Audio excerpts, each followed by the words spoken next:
2 of your months just closed with the exact same average. 30 new customers in June, 30 in July, a tidy identical number you could set your watch by, but June trickled in almost one a day, calm and predictable, while July sat dead for 3 weeks and then exploded in a single frantic burst. Same average, two completely different businesses to run, and the average alone cannot tell them apart. Today I want to talk about standard deviation, the one number that finally measures how spread out your data really is. Because until you have it, you are only ever seeing half of every figure on your dashboard. I'm not a statistician. I am someone who runs small businesses and has been quietly fooled by an average more times than I would like to admit. I have planned a month around a comfortable average order value and then watched the real orders swing from a few dollars to a few hundred, blowing my neat plan apart. So this is not a lecture on formulas. It is the habit I now use to stop trusting an average until I know how much the numbers underneath it jump around, and it needs nothing more than the figures you already have. Standard deviation is a single number that tells you how far your values typically sit from their own average.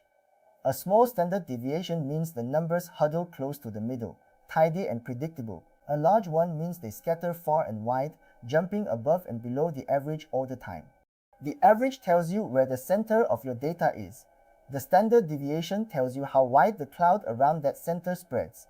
One without the other is half a picture, and it is usually the half that hurts you. Why an average alone lies? An average quietly assumes every value sits somewhere near it, and for a lot of business data that is simply false. Picture two coffee shops that both average 50 sales a day. The first does 48, 51, 49, calm and steady. The second does 5 sales one day and 95 the next, lurching wildly, yet the average is identical. If you only ever saw the 50, you would think these were the same business, when one is a smooth machine and the other is a roller coaster you can barely staff.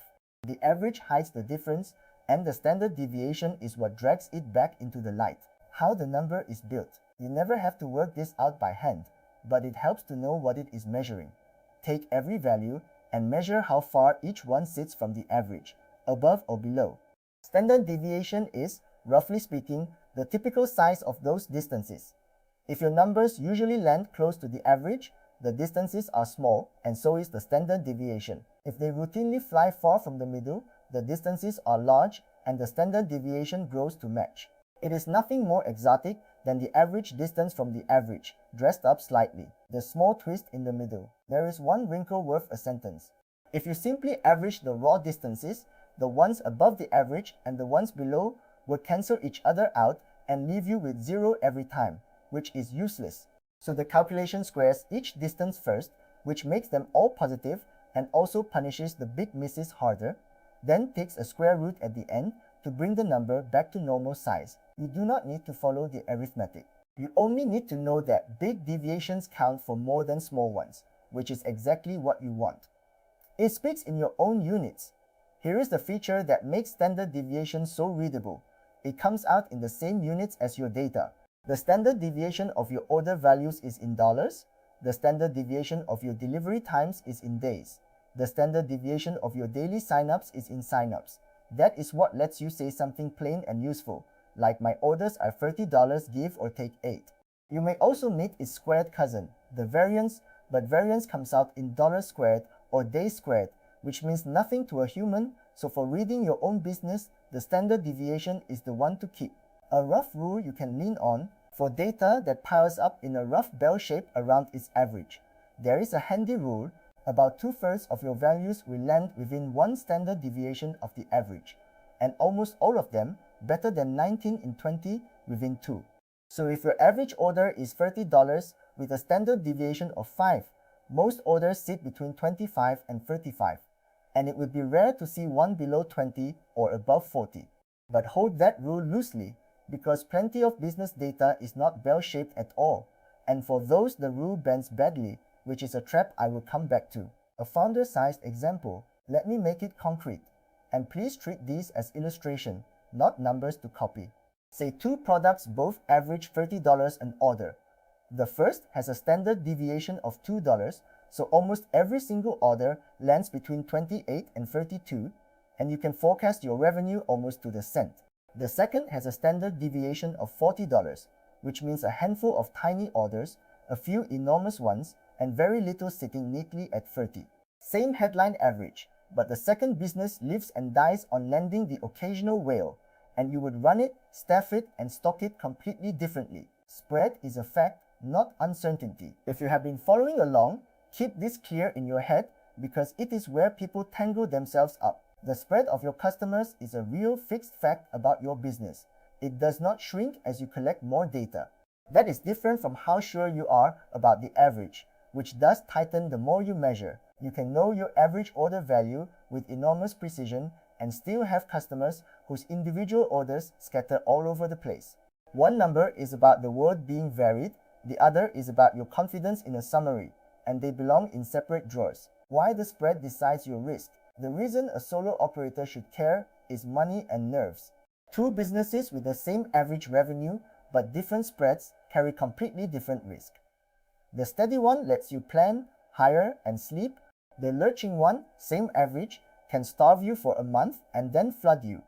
And if you planned around the comfortable average, you will run out of cash in one of the lean stretches long before the fat one arrives.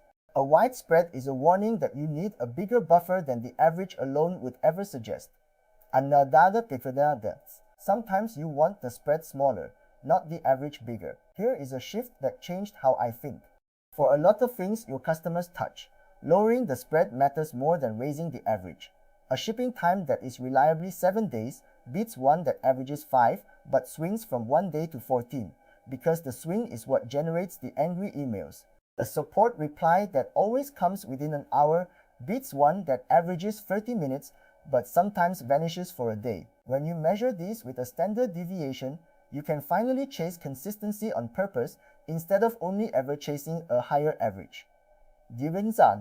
Freak value can blow it up because the calculation squares the distances. A single monstrous outlier drags the standard deviation up hard.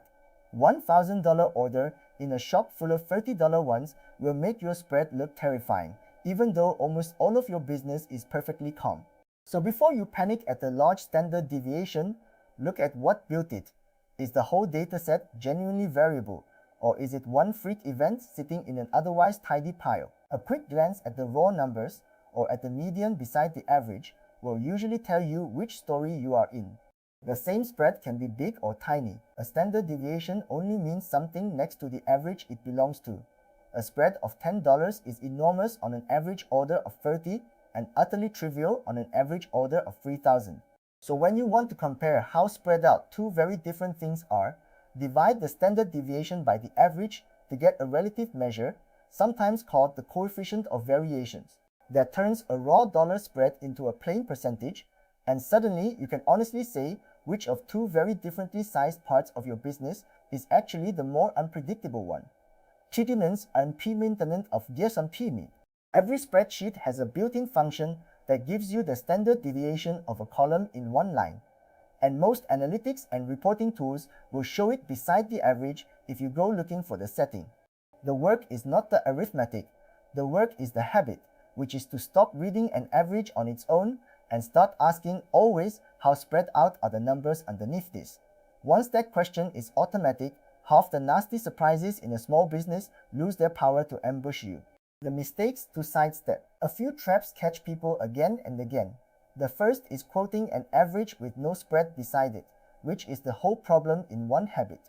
The second is trusting the 2/3 rule on data that is heavily skewed, like income or order sizes, where a long tail breaks it and the real values cluster nowhere near where the rule promises. The third is comparing raw standard deviations across things of wildly different size without turning them into that relative percentage first. Avoid those three and you are already reading spread more honestly than most dashboards ever will, where the details live. Every one of these explainers lives in writing at dataresearchanalysiscollection.com, the whole metric library in plain English, with standard deviation worked through on a real messy set of orders rather than a tidy textbook one. I keep it honest there for the same reason I keep it honest here. No promises about your results and no pretending a single number tames a wild business. Read it slowly with your own figures open, and you will start seeing how many of the calm-looking averages on your dashboard are sitting on top of numbers that jump around far more than you ever realized, the honest limit, and hold the whole idea in proportion. Standard deviation cannot tell you why your numbers are spread out. It cannot smooth a genuinely volatile business, and on badly skewed data, it can even mislead you if you lean on it too hard. All it does is put an honest figure on how much your values scatter around their average, which is a piece of the truth the average alone will always hide from you. A number that admits how much things vary is worth far more than a tidy average pretending everything sits politely in the middle. So to recap, standard deviation is a single number, in your own units, for how far your values typically sit from the average. And it is the missing half of every average you read. A small one means calm and predictable. A large one means scatter and risk, and the same average can hide either. Remember the rough 2/3 within one standard deviation rule, but only trust it on bell-shaped data. Watch for a lone outlier inflating the whole thing and divide by the average when you want to compare spreads fairly. Above all, never quote an average again without asking how spread out the numbers beneath it really are. Next time I want to talk about percentiles, a way to describe spread that makes no assumptions about a bell shape at all. I will see you in the next one.